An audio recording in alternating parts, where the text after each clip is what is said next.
Aujourd'hui, je vais vous parler d'un problème de santé publique dont on parle de plus en plus, le cancer. Et plus précisément, le cancer qui touche le plus fréquemment les femmes, le cancer du sein.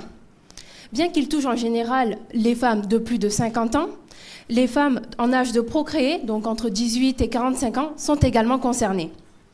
Celles-ci sont souvent traitées par chimiothérapie, qui va venir agir au niveau des cellules cancéreuses du sein pour les détruire. Mais pas que. Savez-vous que cette chimiothérapie va également agir sur toutes les cellules saines de l'organisme et donc entraîner des toxicités? Nous avons notamment des toxicités telles qu'une perte de cheveux ou encore des toxicités au niveau des ongles, une fatigue, mais aussi un arrêt des règles chez jeunes femmes. Et oui, la chimiothérapie va également agir au niveau donc, des cellules reproductrices et donc des ovaires, ce qui va induire donc des problèmes de fertilité, voire une ménopause précoce.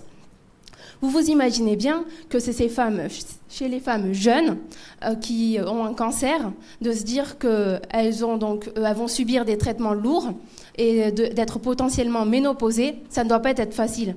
En effet, elles n'ont parfois pas encore commencé leur vie professionnelle, ni leur vie familiale, et n'ont pas encore sûrement donc, des enfants ou ont des enfants de bas âge. C'est pourquoi le premier objectif de ma thèse sera donc d'étudier chez les femmes jeunes qui sont traitées par chimiothérapie les conséquences d'une ménopause précoce sur leur qualité de vie.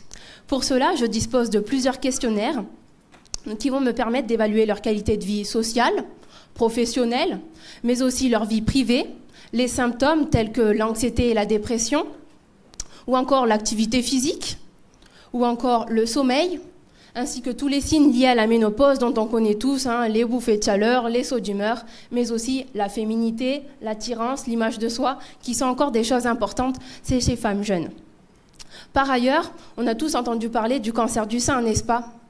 Mais savons-nous que le cancer du sein se divise en plusieurs sous-types, en fonction des récepteurs qu'il exprime?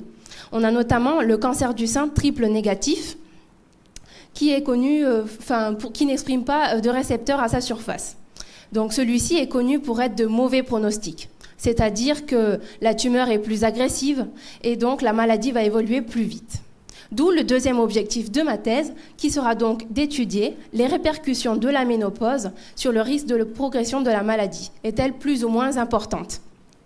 Donc si je résume, j'ai donc 3 ans pour faire le lien entre le cancer du sein et la ménopause, quelles en sont les conséquences au niveau de la qualité de vie des jeunes femmes ou encore du risque de progression des triples négatives.